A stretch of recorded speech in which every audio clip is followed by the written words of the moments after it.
Finally, people, it feeds. It feeds! That's good, boss. It feeds.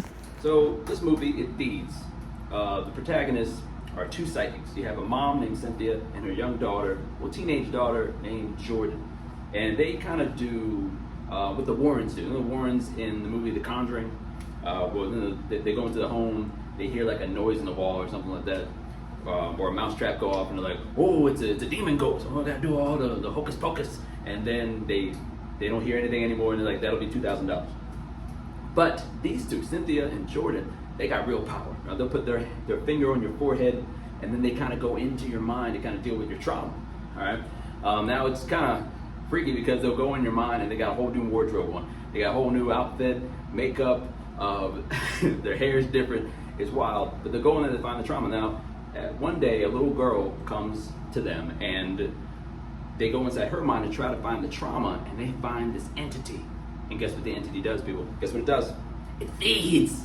Yes.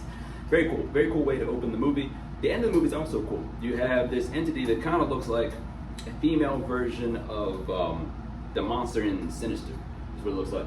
And there's a lot of gore at the end, a lot of violence, a lot of stabby. It's cool, man. It's cool. I would complain that it's dark. It's a dark movie. And I would have liked to see more of the gore, to actually see it, but it's very, I guess they spend all the money on the monsters and stuff like that, and not enough on the lighting. But still, cool. Problem with the movie is the middle of the movie. It doesn't seem like it has a script. And you might say, well, Praphit, why would you expect a script in a movie called It Feeds?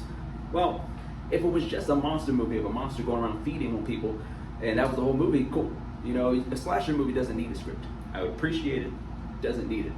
But this, it seemed like they tried to make an actual movie. But it didn't seem like they had a script. Like, it seems like all they had was an idea, maybe, not a complete idea. It seems like they just had a title, It Feeds. Which, to be fair, I did watch the movie because of the title. But they don't explain anything. You don't know why this monster's feeding. You don't know where this monster comes from. You don't understand the powers of Cynthia and Jordan. You don't know why their outfits are different. Now, you might say that's a small detail. I don't think so. I mean, their outfits drastically changed, like from like business casual to like farmer girl clothes to like Lady Gaga clothes, like stuff like that. If I was in your mind, right, you came to me for help, and I went inside your mind with my psychic powers, and you see me in your mind helping you, and I'm dressed like Lady Gaga, and then we come out of your mind, and I explain nothing. I don't acknowledge that at all. That'd be weird. It'd be weird. So they don't explain that. There's cops in this movie that are completely following these psychics around for no reason. There's no evidence. I don't know. There's probably real crime going on. Real crime, like there's probably stuff with actual evidence going on around them. But the cops are just spending all this money, all these resources on these two psychics. It doesn't really make any sense. They don't explain anything, but there is no but. That's it. The movie's kind of boring. I'll be honest. It's too boring for the title. It feeds. But I will say there's a but. It's a good Netflix and chill movie. It's on Hulu, so it's a good Hulu and chill movie. That I will say. So if you're in that mood for some Hulu and chill, it beats. If you're not, probably a grade D. Probably a grade D.